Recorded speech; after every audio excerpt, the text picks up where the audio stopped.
The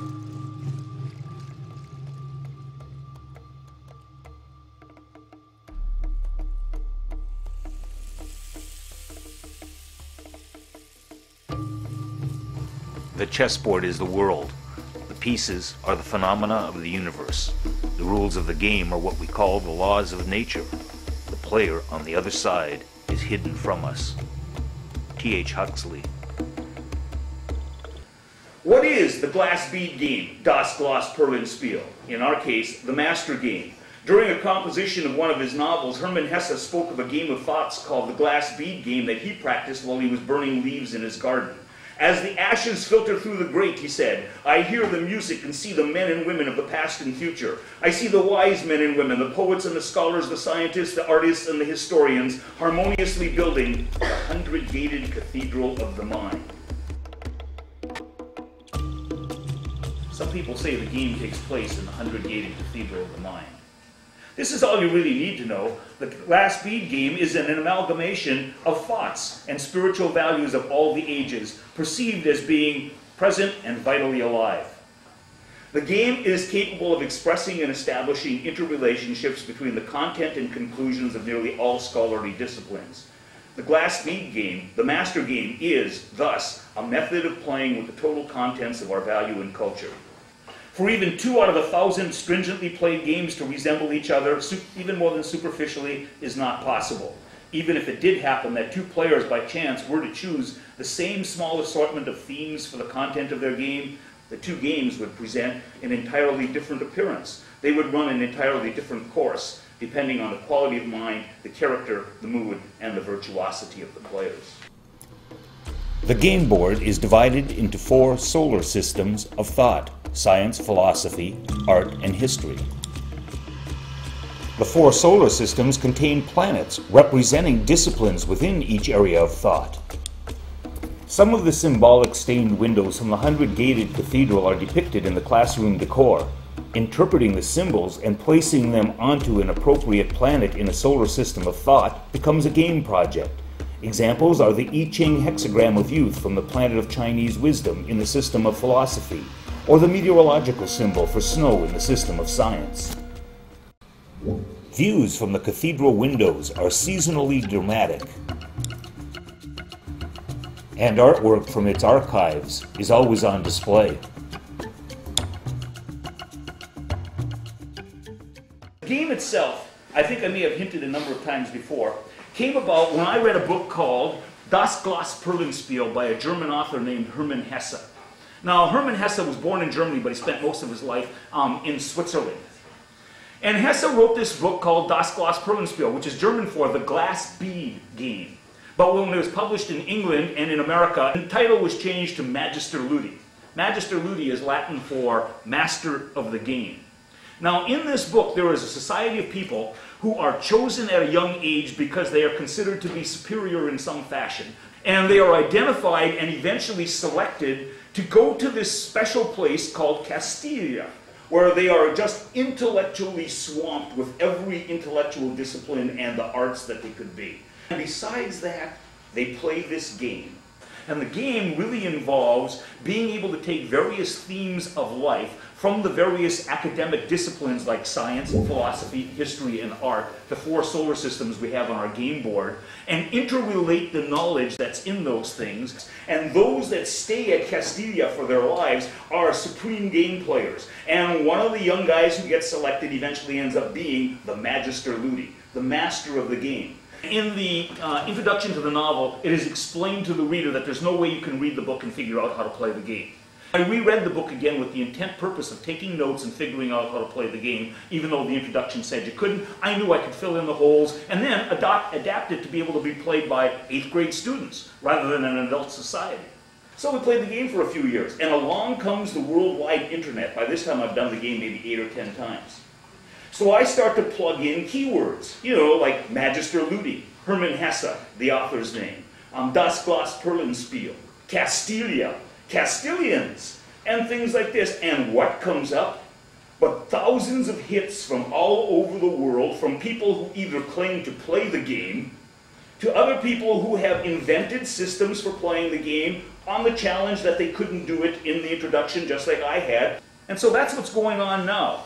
And so my homework lists have expanded from a little piece of paper on which I suggested 12 themes that people might pursue during the master game, to then putting up a website that's got 12 more of them on it, that then links you to thousands of other website assignment places where you can do studies for the master game. And it's become very much more like the book because the internet allows such worldwide communication. You know, the whole idea of this society was that people from all over the world in all walks of life had gathered together for these great studies. Well, that may be a physical impossibility in our world, getting these people together, but it's not a physical impossibility for the internet. So I don't want to overstress the idea of the internet. You don't have to use it at all to play this game. But I also want to point out that it's added a really nice facet to the game and some nice additions to it.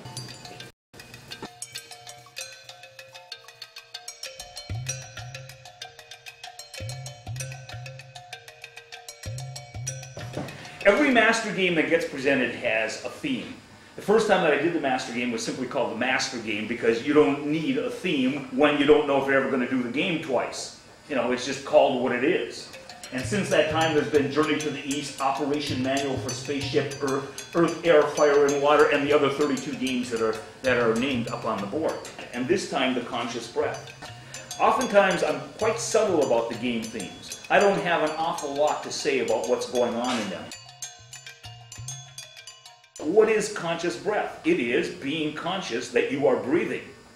And in its simplest form, that's all I want you to do for the game, is occasionally be aware of the fact that you're breathing.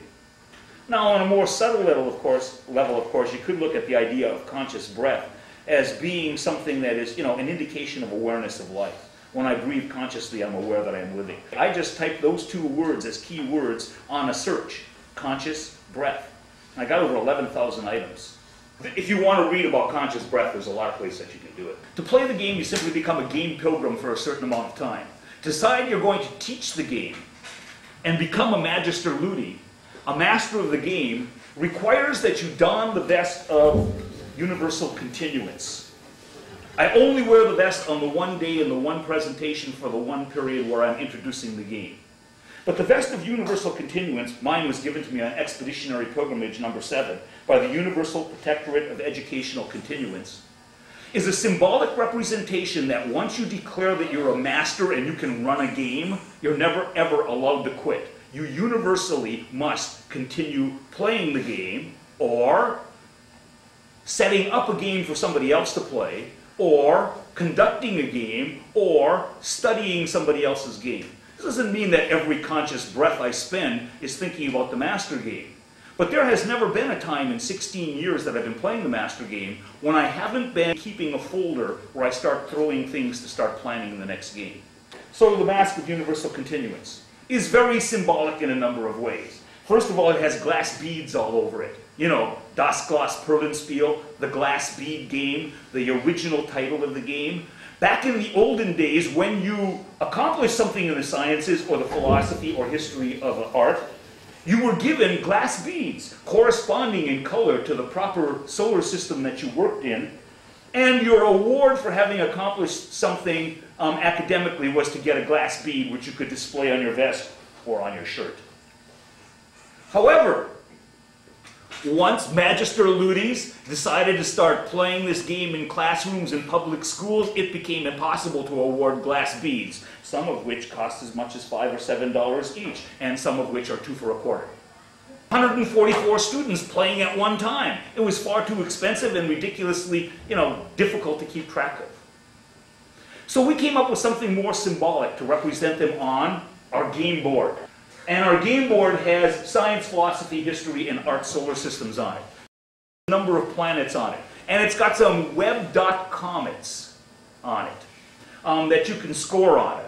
Okay? Now, when I originally started to think, how could I represent a student's scores besides in my grade book, I came up with, I had to go down to the Magister Ludi supply store for this. It's also known as Office Depot. At the Magister Ludi supply store, I found little tiny pins with colored heads on top of them, and they came in numerous colors. And I thought these would be great representations for points.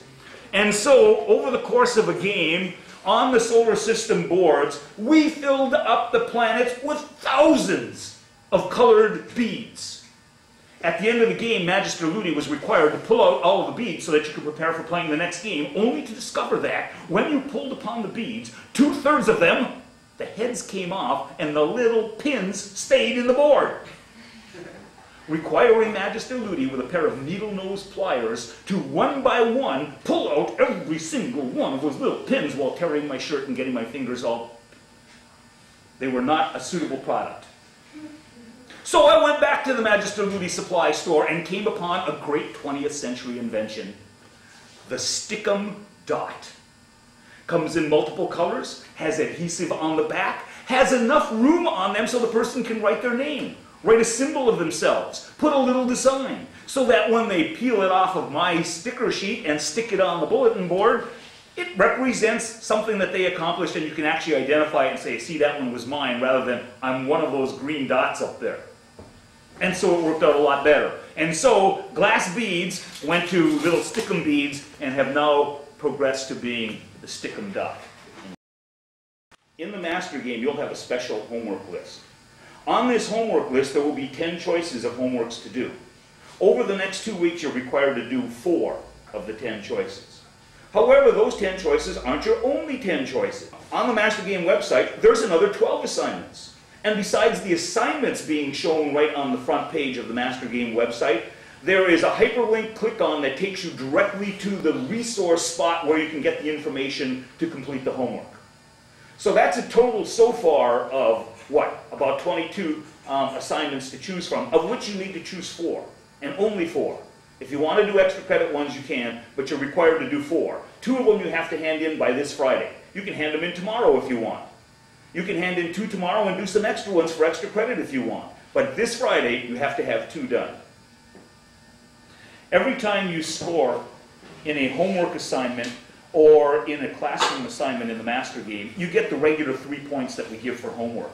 However, a score of 3 also gives you a game point. It is you mastering a particular assignment, thus the master game. It is you scoring, the equivalent of a B+ or higher on some sort of an assignment. It is you remembering not only to do the details of the assignment, but to remember the little things like putting your name, date, period, number, the title, identifying the assignment, and citing your sources on the page. And doing the assignment well enough so that all of the things that are required are done, and in addition, showing that little spark of creativity that makes your paper different from somebody else's. That shows that you've taken command of the subject and you're presenting it in some way. Now, when you score on one of the little beads, and they go up on the board, and it also goes down in my grade book. At the end of the game, however, the only thing that counts towards your 5 major grades in the master game are game points. Assignments that you scored 2 and 1 on have a very minimal impact, and it's the major points that you scored 3s on that count, for these reasons. I count up the total number, and you get 2 major grades based on how many times you scored, measured against how many opportunities you were given. In addition, you're in these 2 groups. Your clan, 4 people. Your tribe, 7 people. And anytime any of them scores a point, you also score a point. And anytime you score a point, they score a point. So that in addition to the 2 major grades that you get for your individual grade, you get 1 major grade for the total number of points that your clan scores. You get another major grade for the total number of points that your tribe scores. And then you get a 5th major grade that's based on your total points.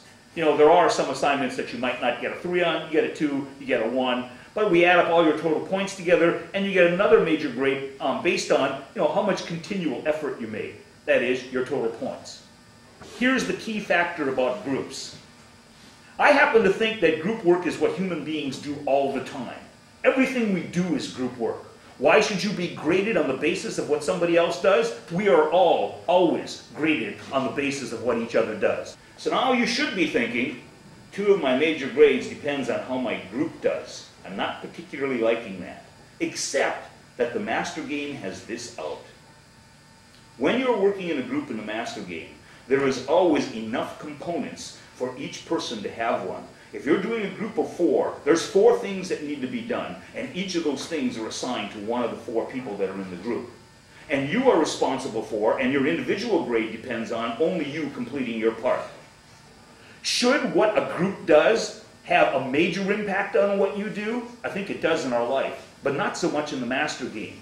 Your grade cannot be raised or lowered more than 1 grade from your individual grade by the clan or tribe. In other words, you worked like crazy in a group and your individual score was an A, but nobody else in that group of 4 worked and the group together got an F. Are you going to get an AAF for your individual grade and then your group grade? No, you're going to get an AAB.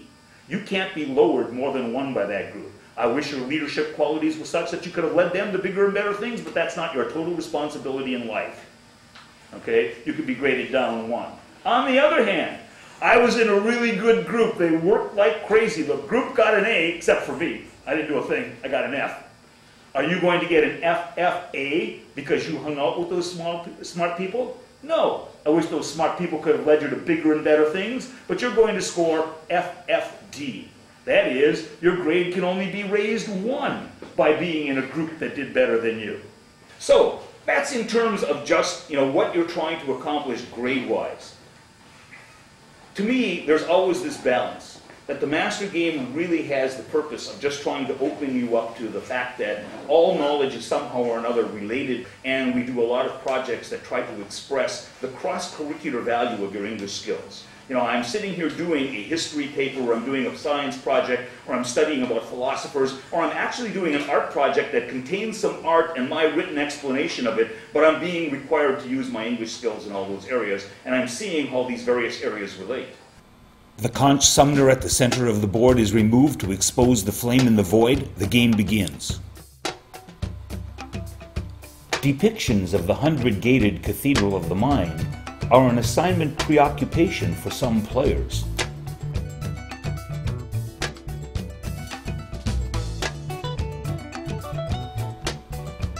A few have found the project to be worthy of considerable elaboration.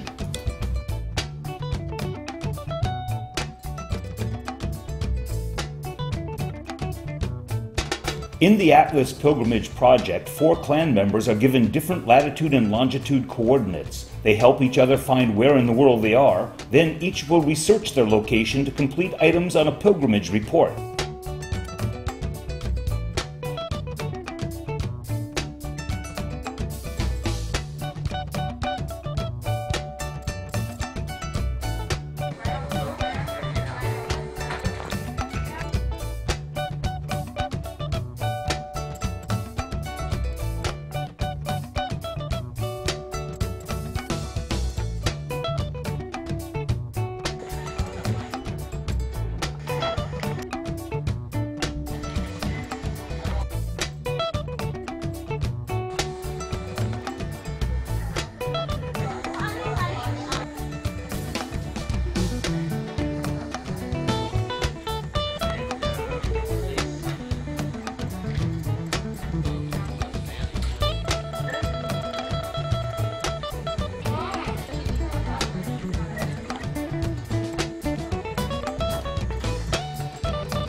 The resulting reports are detailed and informative.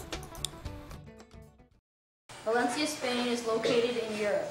It is located by the Turia River about 2 miles from the Mediterranean coast. It is a very good place for growing crops and it is highly populated. The language there are mostly Spanish people who takes up 80% of the population. The religion is mostly Catholics and Jewish, but some Muslims and Protestants live there too. 26% of the Tunisian population works in agriculture and fishing, 34% in industry, and 40% in services. A growing fishing industry exists along the coast of Tunisia. The general annual climate for Oaxaca, Mexico is really hot in the summer because it is so close to the equator, and the winters are generally mild with some rain. In the country of Oman, their main resources are petroleum, natural gas, and coconuts. Despite these resources, Oman is a very poor country. Tribes of 7 students view an art print, then write single impressions multiple times to share with group members. A second tribe contributes additional reactions.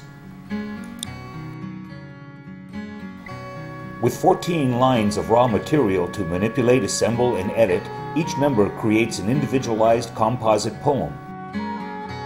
The storm in Japan. It is a rainy day, cold, stormy, and dark on the Great Bridge.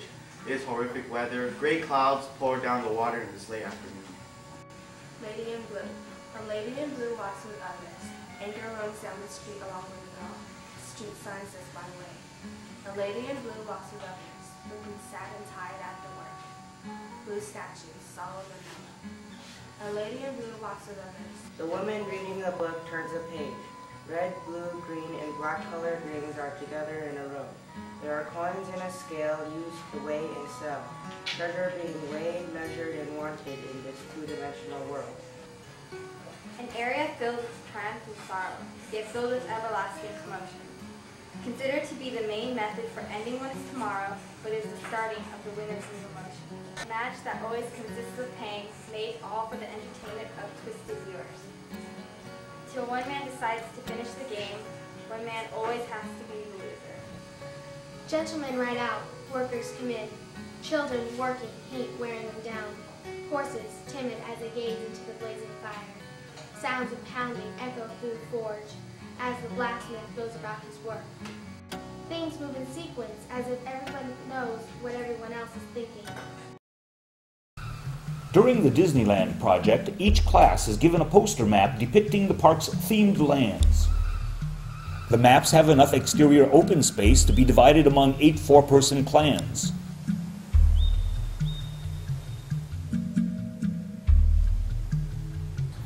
The clan members decide upon a theme. They subdivide their area, they put in pathways, and then each person designs attractions and services to be compatible with the park. Finally, they create descriptive brochures of their new land.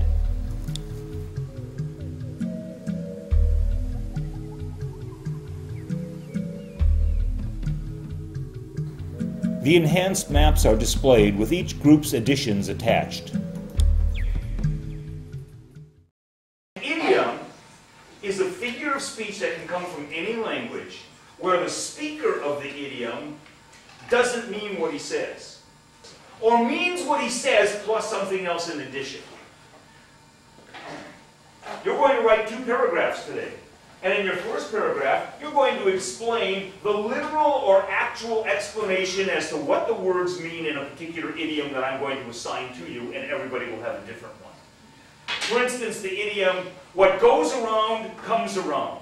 If you were going to explain what that actually means in its words in a literal paragraph, you might say that if one starts to walk on a circular path and starts to go around on the circular path, eventually they'll come to the 180-degree point, at which time they will start to come around to the point where they left. Because when walking on a circular path, what goes around comes around. Your second explanation is the idiomatic usage. What people actually mean when they now use that idiom in conversation. And some idioms have more than one particular usage. But on this particular example I gave you, you might use something like, when somebody uses the idiom, what goes around comes around conversationally, they're generally talking about behavior. And what they mean is that the behavior that you put forth is behavior that you get back from other people on other occasions. Now the drawing. You have 2 figures that are already there and are going to be a part and the basis of this cartoon-like drawing that you are going to compose. In this drawing, you are going to use the speech or thought bubbles, here and here, you know, the kind that they draw in comic books over the heads of characters, to have these characters use the idiom idiomatically or to explain it in some way. And then you can add suitable background and color that you think will enhance your paper. You can see what a suitable job I did here with my clever little green mountains, a little blue cloud going over here, got a little house right here. This is nice. What is that? This is my Master Dean gong. Okay, when this gets gonged, you're reminded to take a conscious breath. So I've got my 2 characters in there here talking. And Shite might be saying, Master Han Shan, you are sweeping again today, and you just swept yesterday. Why? And Han Shan could be saying that, my dear little Shi-Te, the idea is when I swept yesterday, the particles of dust went into the air, were caught with the wind, were thrown behind me, and fell again onto the path. You see, even in life, what goes around comes around. The actual meaning of uncaught between the devil and a deep blue sea is you have the devil on your left and a deep blue sea is on your right. You can't escape because you're surrounded. The idiomatic meaning of uncaught between the devil and the deep blue sea is you have two choices, and that no matter which one you use, the outcome won't be favorable.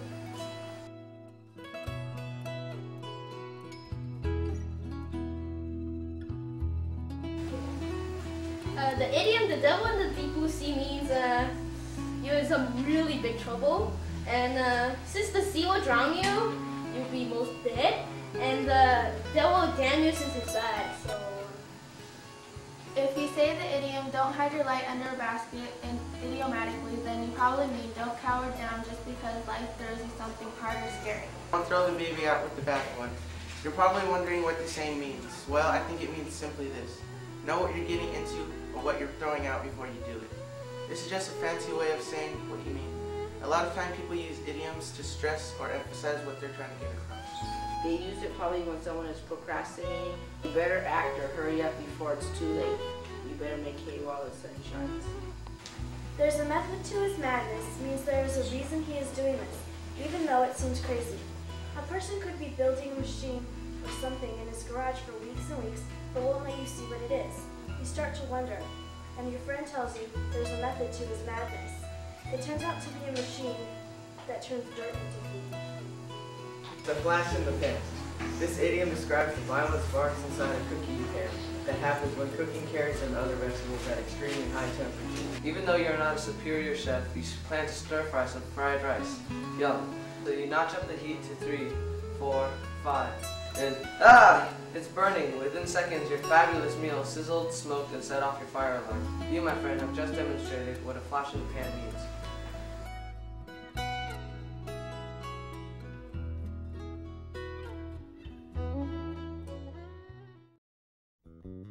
Here, each member of 7 or 8 in a tribe is given a different topographical map. They transfer map points to a grid to form a view of the horizon. They add artistic foreground and a written description employing a group theme. The individual efforts are joined to create a thematic panorama, this one portraying historical eras of civilization.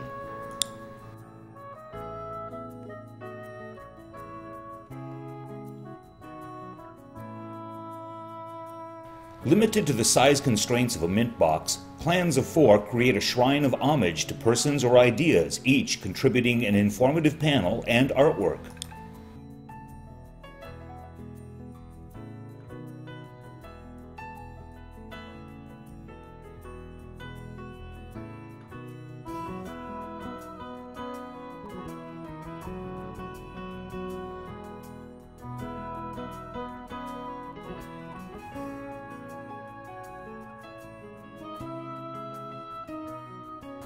The scope and variety of Master Game projects reflects the personality and interests of the players. An illusion seems like a trick of an eye because even when you first think you see is one object, if you look closely enough you might see the other.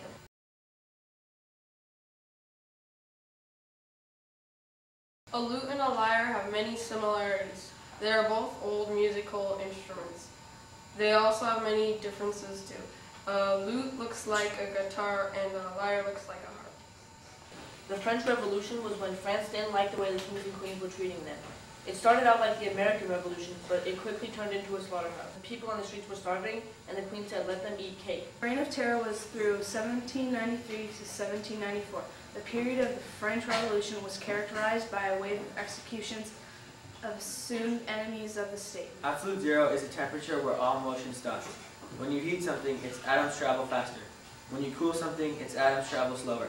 Absolute zero is so cold that the atoms stop moving. It is negative 459 degrees Fahrenheit and negative 273 degrees Celsius. Sulfur or brimstone is one of the many elements found in the periodic table. It is found in many of the things we see in life today, such as fireworks, matches, medicine, and fertilizer. It's a reactive element that if given the right circumstances will combine with anything except gas, gold, and platinum.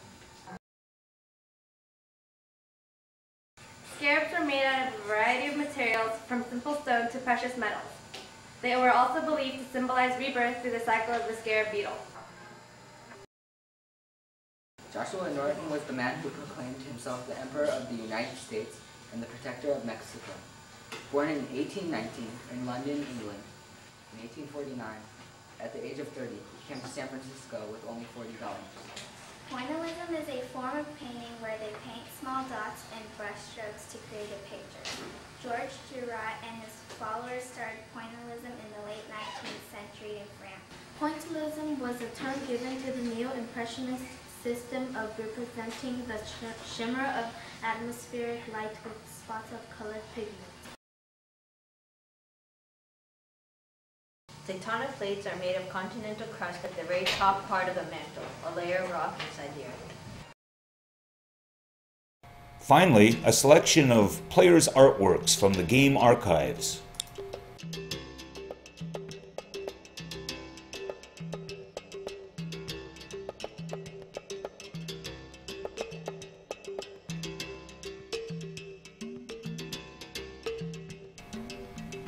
The completed game board represents hundreds of projects in numerous disciplines, completed to a measurable degree of mastery.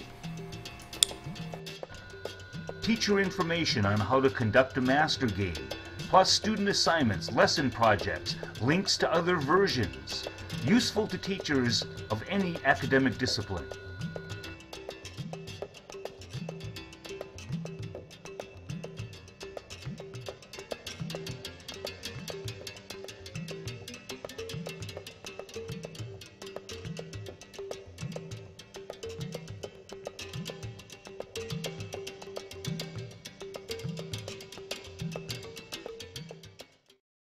Here's an additional project for those of you who stayed after school. I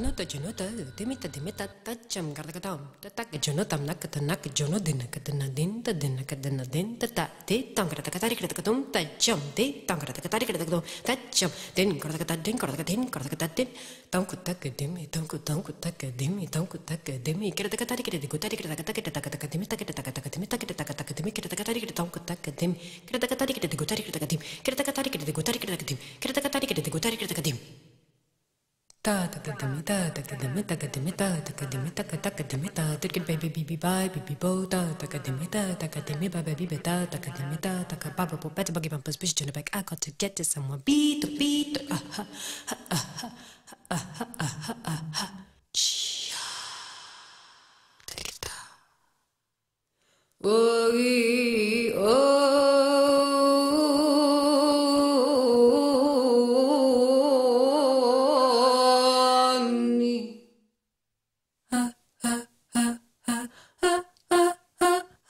Chum chanana chum takata tunga I got to get kata. Hey oh hey tariku danako janako genakatum hey oh pito chanana chum barba bata bagi pampasta takademi ha tarikatum tat din takita takajano takita tagademi takita di tarikita takatatam ha ta di nutta dimita ta jam ta di ta dana ta janna ta kita taka ta dinu ta dimita ta jam ta ditam ta danatam ta jannatam ta kita taka ta dinu ta dimita ta jam ta ditam ta danatam ta jannatam ta kita taka dinu ta dimita ta jam ta ditam ta danatam ta jannatam ta kita taka detta ta jam ta ditam korda ta talang ta detta ta jam ta ditam korda ta talang ta tam dinam dikkinnam ha Karagatalang katakatam dinam dikkikin Karagatalang katakagadong ta kute kujana ta jam ta ta kute kujana ta jam ta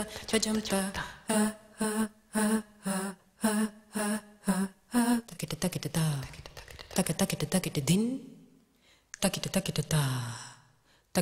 takita din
There is always a musical component to the master game.